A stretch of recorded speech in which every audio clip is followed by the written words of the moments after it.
আল্লাহ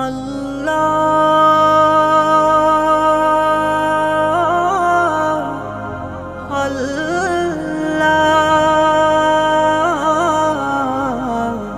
ও আল্লাহ।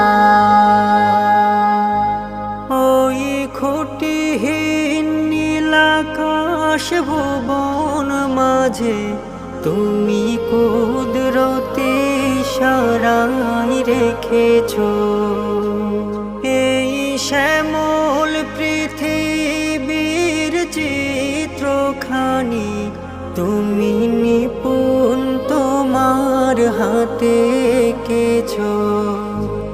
ওই খুঁটিহীন নীল আকাশ ভুবন মাঝে তুমি কুদরতি ইশারায় রেখেছো।